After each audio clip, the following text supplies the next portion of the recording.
this thing is happening for the second time. Last year it happened. This team, the same team, Postmasburg, beat the referee.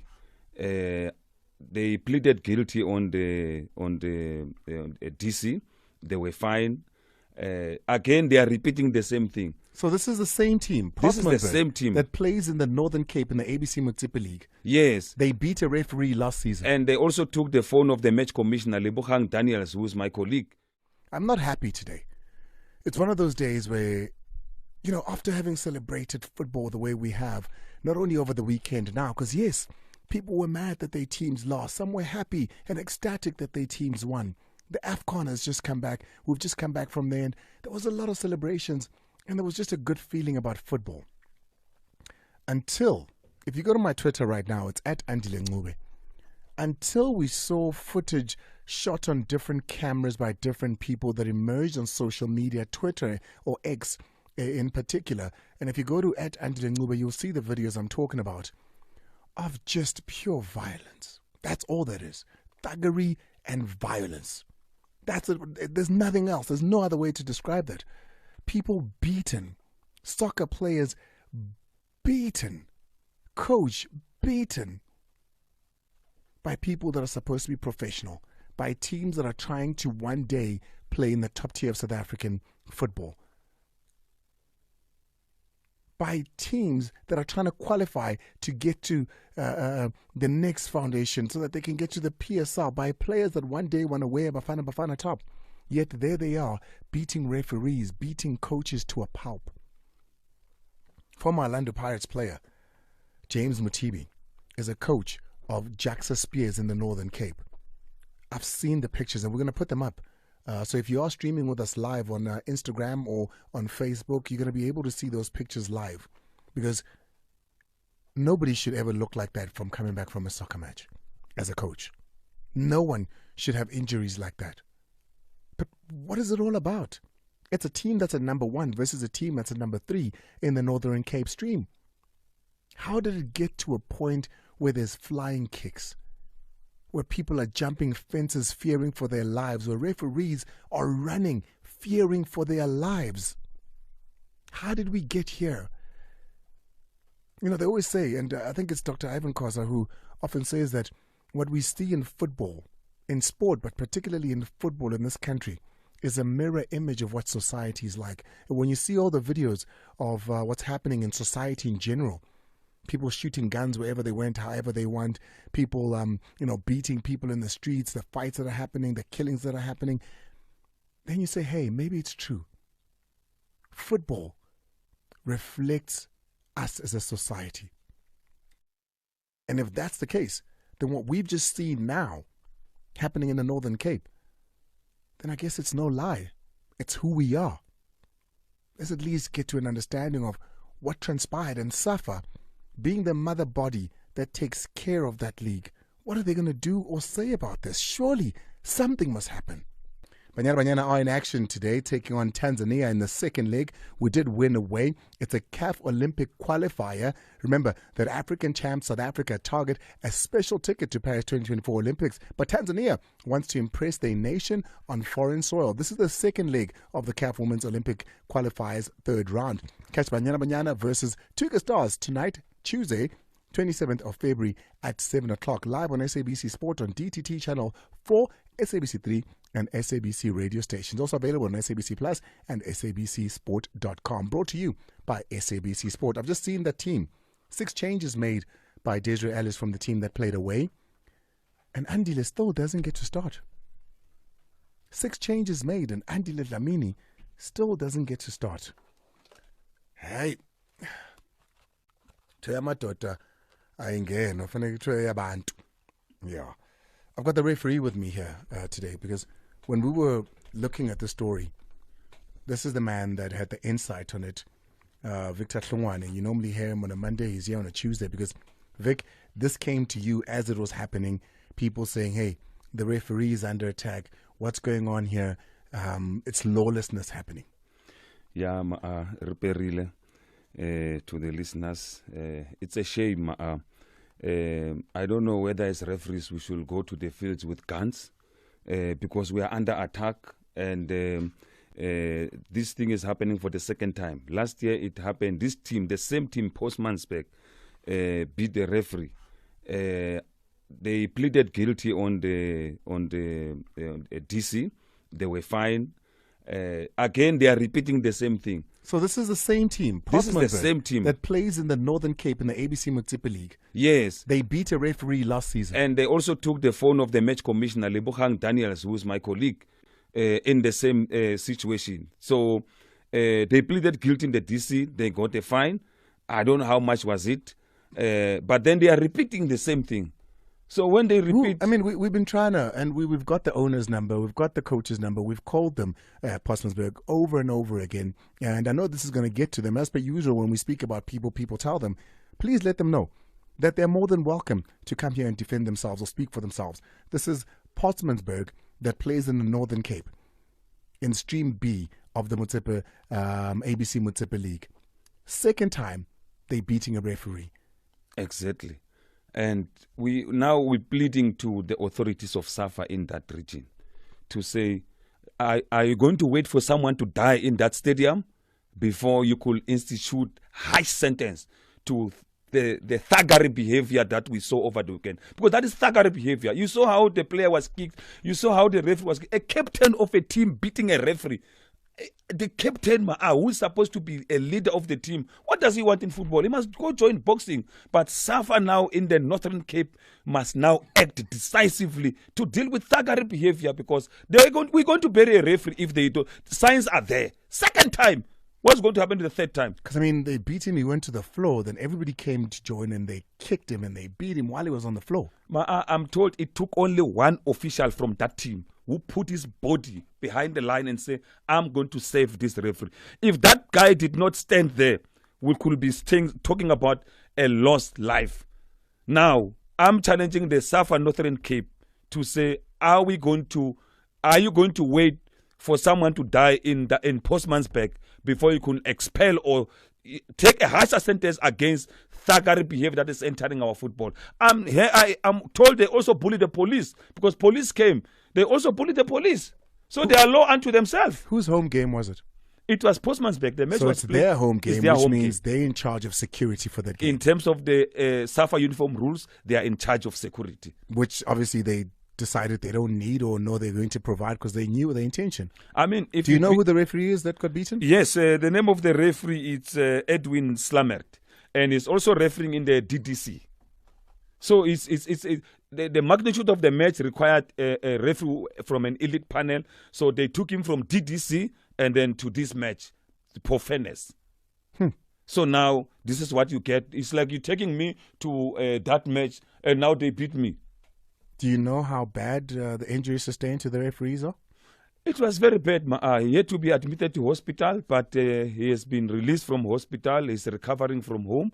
And the police case has been opened against the team and certain players by the referees themselves and also by the opposition team. We're talking about football here. We're not talking about wrestling, but we're talking about football. A game of soccer.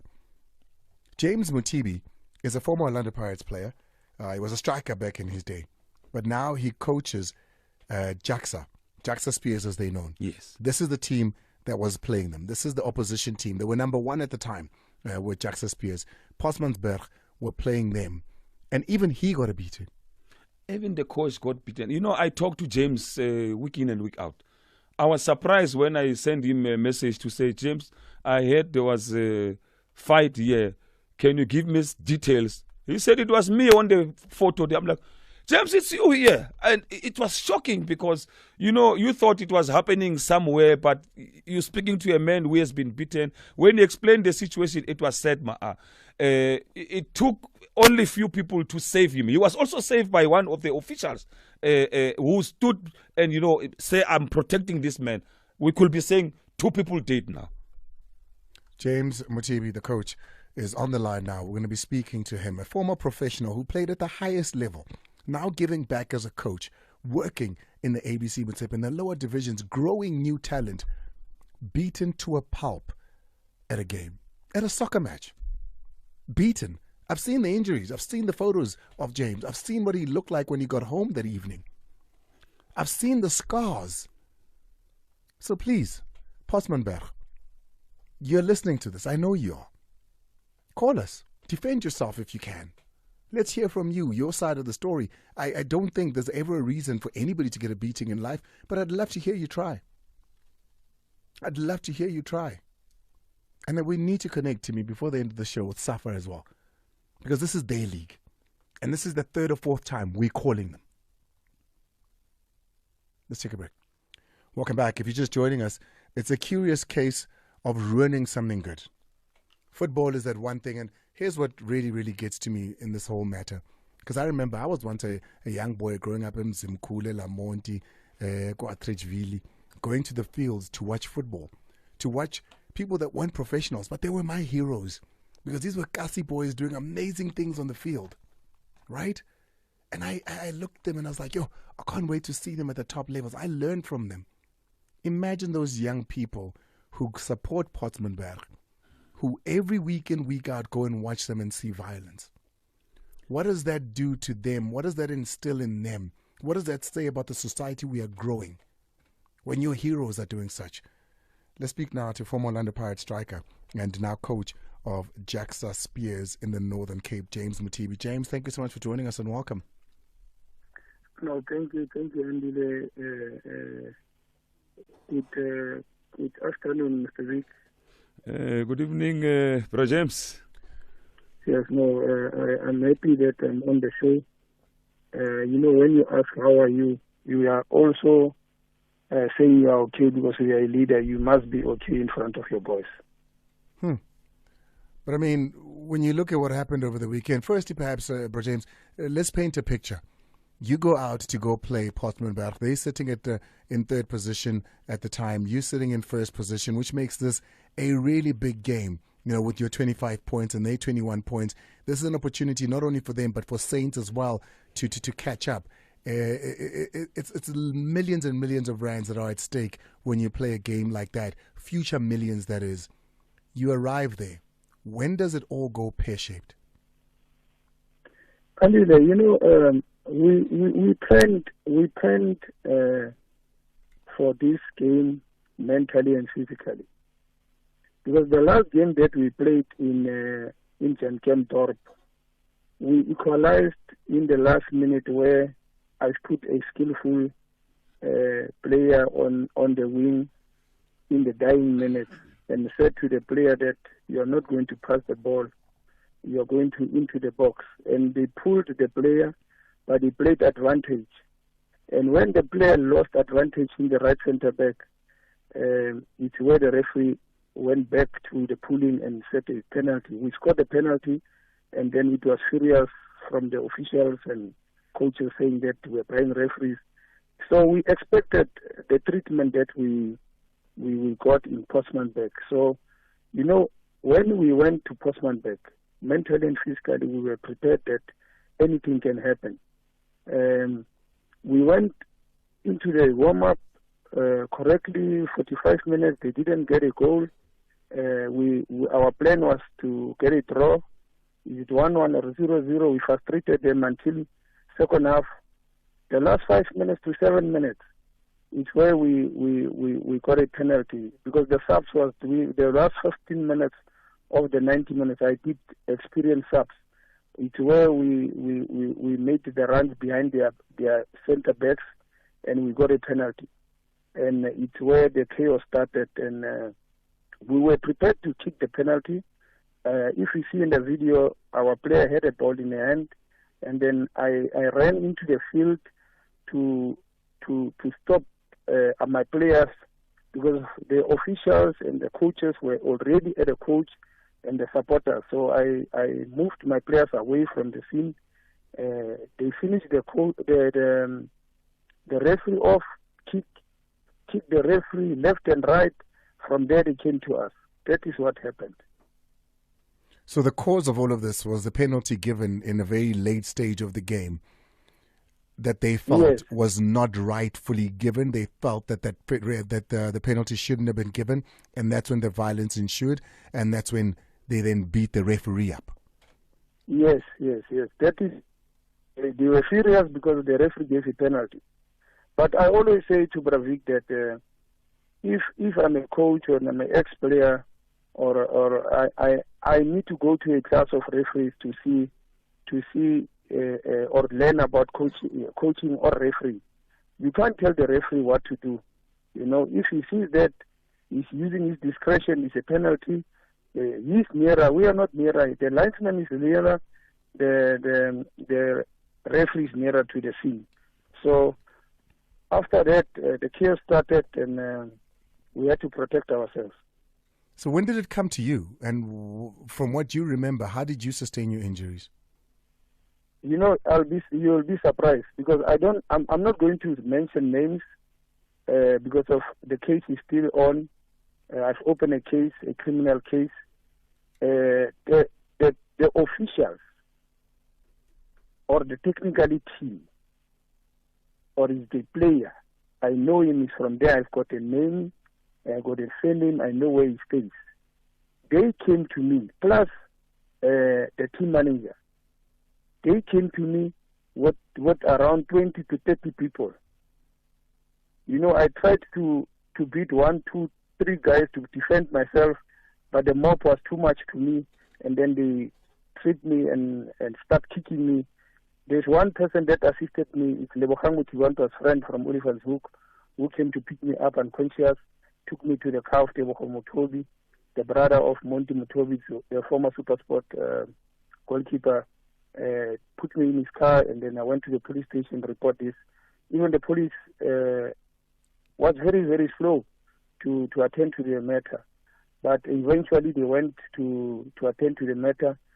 As I heard that Teboho Motobi went to fetch our bus safely, put the players in the bus, and then left with them to the police station. So of the people that were injured, it's just the referee and, of course, yourself? No, it's 4 players. It's 4 players plus me and the referee. Mr. James, and I'm trying to get a background, and I remember in the Cape, this is not the first we're hearing of this, of mostly colored, mostly white teams, mostly African, meaning black teams, and the rivalry between them and how it gets even more intense. Is it the same in the Northern Cape? I felt it was a racist attack, because I'm a black person. Here is a black man, retired, trying to do good things in the Northern Cape. Remember, in Northern Cape, every time it is under 17, under 21, they were last. If you play against Northern Cape teams, you know that you already have 3 points in the national playoffs. But now it's different, because of we sit down as ex-players and say, guys, let's assist our Northern Cape. The past 5-6 years, Northern Cape was not an easy. It was not easy teams to beat. You remember 2017 when I was the coach of under 21 in Johannesburg. I was the first person to beat under 21 Gauteng team, the SAB Gauteng team. I was the one. The cream started there, and then you get hungry rounds, you get up intensity. And now we are moving to get another 3rd team in the Motsepe Foundation, and this is happening. You know, and I refuse to, and maybe until the time when one of the owners of these teams comes on here, I would never understand why there's that racial divide between those 2 groups of people. It makes no sense to me. It makes absolutely no sense to me. And I would hate to believe that it is racially driven, that colored people and black people don't get along, and therefore such violence ensues every time, because it's not the first. Like you said. They always say, small town, small minds. And in football is universally, and I always tell Mr. Vic that, you know, football, we need to respect it, because of it was the only weapon that brings black and white together. But James, what I want to know, sorry to cut you there, what I want to know is, why would you think it's racially motivated? What was said to you, or what was perhaps later on spoken about that makes you think it is because you're black and not just because we don't like losing? You know why I'm saying black? The things that we always talk and the things that I'm seeing in the Northern Cape. Unfortunately, you guys are not in the Northern Cape, and the referee. I don't know what color is he. Is the black person or what? But you cannot beat up the referee and his assistant coach. And the second assistant coach, I mean a referee, assistant referee, it's from Postmasburg and he's a colored, and you're not beating up. So that thing, it's makes me think, this boy is from here. The team is beaten up. The first assistant referee is beaten up. The referee is beaten up, but this boy is not beaten up. That's why I conclude to say that this was a racist attack. You've spoken to the owner of Postmasburg, haven't you? I spoke to the owner of Postmasburg in front of the police, and I said to the police, I'm going to record this for my own protection. And I have the voice note where he says that they have done well to beat you up, which means those guys were prepared to beat us up. So the owner of the team says they've done well to beat you. We've got that voice note. We've heard it, and you forwarded it to us as well. So the owner says to you, they've done well to beat you up. Rich, I don't know, is the official of PMG, but he's in the T-shirt of PMG. Is the owner or officially or a member, but he's the person who said that they have done well to beat you up. And I told you 27 November last year, they are going to beat you up. So this was premeditated? That was premeditated. We're going to take a quick break. When we come back, let's get Safa on the line. And, the owner of the team, I don't know what his name is. But James, do you know what his name is? Rich, I don't know the owner because of the things that is happening in Postman. You can say this one is the owner. But what's the name of the man that you spoke to who said he was the owner? So the person that said that is Elrich David. Elrich David. So Elrich David, give us a call. You've got a right to respond. You've got a right to reply. You've got a right to come and defend yourself. I'd love to hear it.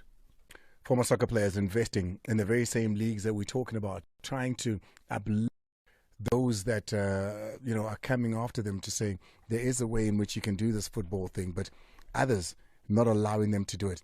We're going to be speaking to Safa's Manti Musumane Khape in just a few, who is the Safa head of competition in the Northern Cape. Words I'm expecting to hear ring alongside things like ban, expulsion, never involve yourself in football again. That's what I'm expecting to hear, but maybe I'm expecting a little bit too much because of the times that we've done this, of the times that we've covered stories like this, those words have never come up. James Mutibi, who's a former Orlando Pirates striker, but also the new coach of Jacksa Spears in the Northern Cape, beaten to a pulp till he was unconscious and then put into a car, went to the police station, and we've got the police report from, who is it to me, from from surgery, yeah? The colonel out in the Northern Cape and Postmasburg, who says, yes, a case has been opened, but no arrests have been made. Have a listen. It is alleged that a team from Postmasburg was playing soccer against a team from Ncube on Saturday, 24th of February 2024 at approximately 6:30 the evening in Postmasburg. A fight broke out amongst the players, officials and some supporters. Two separate cases were of assault with the intent to commit grievous bodily harm. Assault GBH was registered at the Postmasburg SAPS by the officials, coaches and players. No arrest has been effected as yet. However, the Postmasburg SAPS requests that anyone with information please forward it to Detective Constable McDougall Mokosi on 082-302-0391. The investigation continues. Well, I mean, we'll be sending those videos because that's proof enough. But also, it says a fight broke out. Do you know what a fight is? Fight is two people that are going at each other. Yeah, but that's here what a it fight was is. one way. It was one way. It was 4 or 5 people, including the referees, beaten up by a gang of people. And I'm surprised, because the team trains. They should just go to the playing ground and arrest them. Or send a message to the team. All those people who are mentioned here, they must come to the police station. If they don't come, the police will come for them. You won't sleep. Listen, I've never spoken ill of anyone, but I do not want to see such in the DSTV. Imagine if those are talented boys and they make it all the way to the DSTV Premiership. What are we to expect? What are we to expect? Let's go to Safa. Mate, Mosimane Gape, SAFA head of competition in the Northern Cape, is with us now. Mate, thank you so much for taking our call. Thank you so much. Good evening, Ncube, and thanks for inviting us, and good evening to your listeners. Talk to me. I'm pretty sure by now you've seen the footage, you've seen the videos, you've heard, because from what I understand, SAFA don't always send somebody. I would have thought that you send somebody to every game out there. I understand that it is maybe not possible in terms of being able to send a physical person to every game, even though we know how these games get in this particular region. But what has come your way? What have you heard, and where are we with the reports that have been sent to SAFA? Well, thanks so much for the opportunity. At this particular time, we have seen the videos, and as South African Football Association in Northern Cape, we are deeply disappointed. It is very unfortunate that in this time where we need to celebrate the achievement of Bafana Bafana at AFCON, and as the Northern Cape, we are one province where we need sponsors on board, and we need to encourage young people to come on board also to officiate games at our fixtures, and these things are happening. It's quite unfortunate.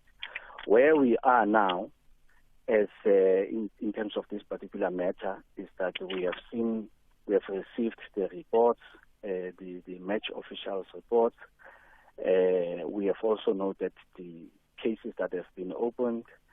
At our disposal, we've got video materials and submissions that have been made. So we are at a stage where we are good to go in terms of procedurally convening a disciplinary sitting for, as you understand that the matter is sub judice, for a procedural sitting where the parties, all involved parties, are going to sit and present before an independent disciplinary committee, because as SAFA officials, we are not the referee and player at the same time. We've got different committee, which is led by lawyers, led by the chairperson, Ndate Moekete Mokwera, who deals with these particular cases. So that's where we are at this particular stage. And I respect that. And, we all know how these due processes work and how long they take. My question, though, is this is a repeat offender. This is not the first time. This is a repeat offender. Last time, they got away with a mere fine. Something that even then I thought was lenient. No, of course. We are of the view that you can't have the same situation going on time and again. And we have activated the disciplinary committee, which should be advising us by tomorrow to say, look, what are the precautionary measures? Because football continues, and as you say, sometimes takes some time to sit. But we have pleaded with the disciplinary committee that to expedite this particular process. But in the meantime, submit your recommendations to say what needs to be done at this particular stage. Because from where I sit, I'm expecting that coming out of this is going to be bans. It's not just fines. I'm expecting that people will be kicked out of football.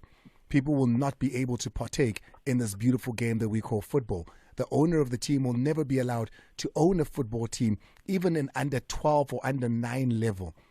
I'm expecting that those that beat a man to hospital, those that beat a man to his till he was unconscious, it's going to be that severe of what we're dealing with, not just fines.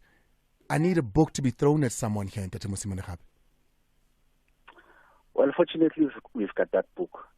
I actually wanted to direct the producer to SAFA competition uniform rules and regulations to say the incidents and scenes that took place there, we've got rules that cover each and every incident. And unfortunately, they need to be done by the book.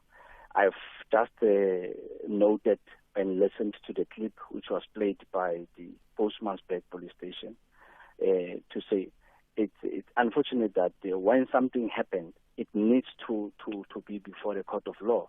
So that's how we operate also as football, to say you don't just act willy-nilly. Well, I'm not saying you're saying that, but we've got a Bible in front of us, which is our statutes, including the uniform rules, to say if we are to suspend you, if we are to judge you, you need to undergo those particular processes. But my issue with that, my issue with that is the fact that until then, it means that football continues, the league continues. This team is going to be playing another team again. Imagine you having to go there and play them.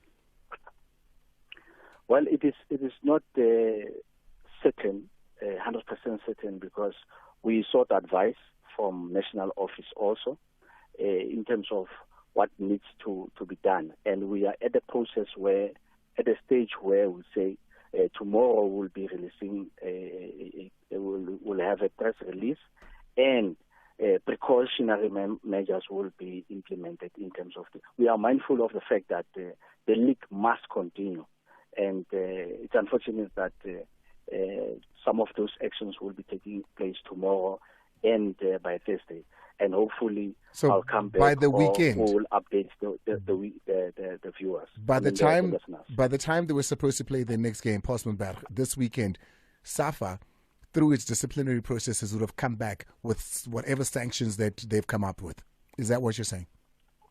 No, I'm not saying that. What I'm saying is that the disciplinary process is a separate matter. The precautionary measures will be implemented. But I cannot say now what would be those particular precautionary measures. The Provincial Executive Committee, including SAFA National, will give us advice to say, look, here are the precautionary measures to be implemented, because all the parties are to play. So, you're saying basically you're saying you're going to try all you can. You guys are going to speak and you're going to try make the game safer somehow or another, be it by bringing more security. But what you're saying is you're going to try and make the game safer for the next team that's going to be playing, the very same team that is now famous for assaulting players, beating people to a pulp, that invites people to a hostile environment. You're saying you're going to try and find precautionary measures to assist. Is that what I'm hearing? Please, I'm not quite understanding. If you can just clarify that for me. Okay. The leagues should be continuing. And as SAFA Northern Cape, we need to come up with those precautionary measures for the next match, the matches that are going to continue on Saturday. Today is Tuesday. What I'm indicating is that the Executive Committee is going to sit tomorrow, and then by Thursday, we'll give a particular direction in terms of this matter. But, bro, because the same players, the captain of the team, and we saw it. It's on video. He's wearing the armband. He runs, flying kick on the back of the referee. You're saying to me those people are going to be playing this weekend, but you will try and find measures in which you make the opposition safe. That's what I'm hearing. No, it's unfortunate that I'm not saying what you're saying now. I'm trying to understand, but okay, maybe let me ask you a direct question. Is the team, Postmasburg, are they going to honor their fixture this weekend? That particular matter is going to be on the table of the discipline of the Provincial Executive Committee tomorrow. Okay. So if you allow us the time to sit as the Provincial Executive Committee, you'll make that decision. You will be able to get a definite answer by Thursday.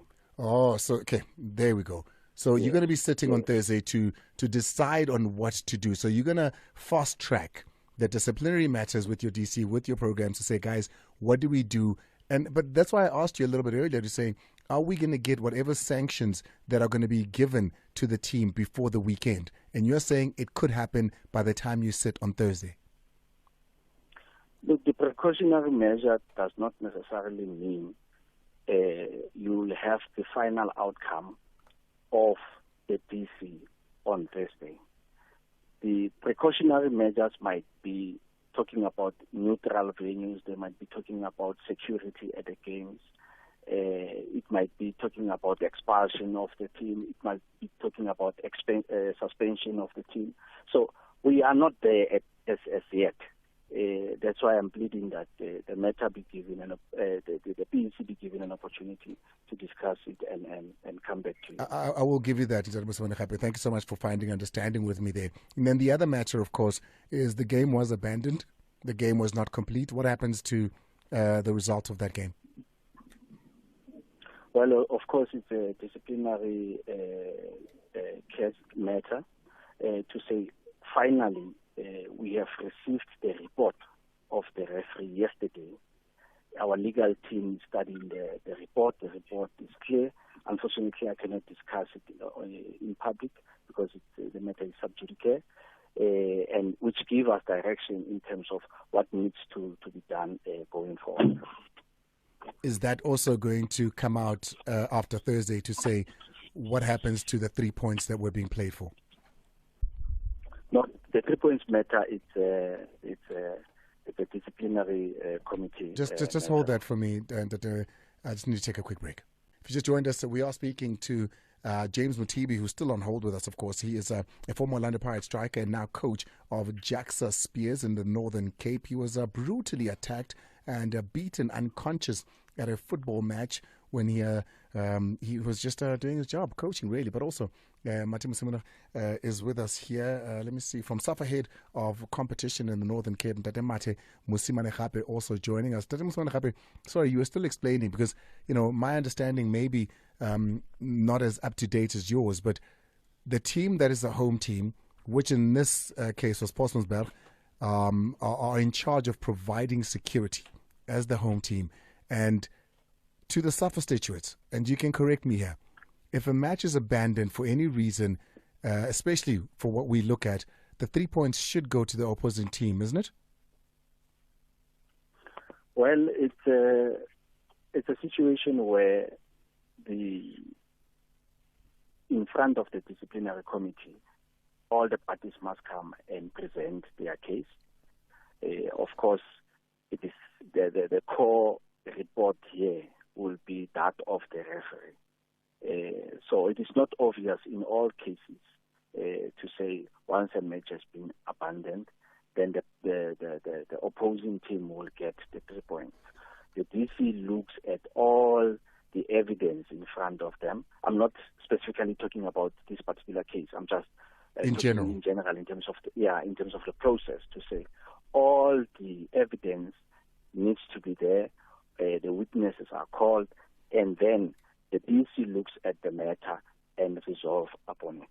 We can't wait to hear from you on Thursday then, Dr. Ncube, to see what these precautionary measures you speak of are. No, absolutely. We'll come back and keep you updated. Thank you very much. From SAFA there in the Northern Cape, Mate Musimane. Dr. James Ncube, you've been holding, you heard that whole conversation. Are you happy with what you're hearing? Andile, you know, like Mr. Mate said, that we must wait from tomorrow until Thursday for PEC SAFA to decide what is the decision.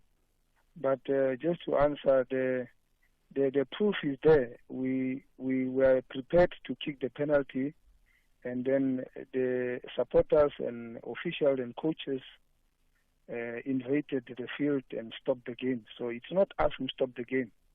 So it's the proof is already there. We were prepared to continue. We were prepared to kick the penalty. We might need to call you again on Thursday. Let's hear what the outcomes are. But thank you so much for joining us and sharing your story with us. Okay, no, thank you. Thank you very much. You know, somebody makes a very good point here. I just want to find that tweet. Ki Mpoma Semola says, they must also be arrested. That is assault. And that's a big one. And that's why, you know, I'm wondering why the cops still haven't.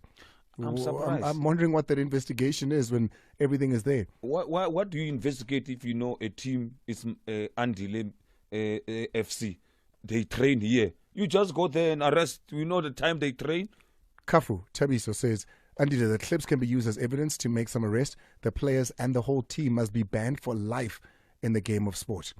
I don't want to be one that says people must be banned, but it's hard to say that these people must carry on playing football. Let me just read a little bit of fair play.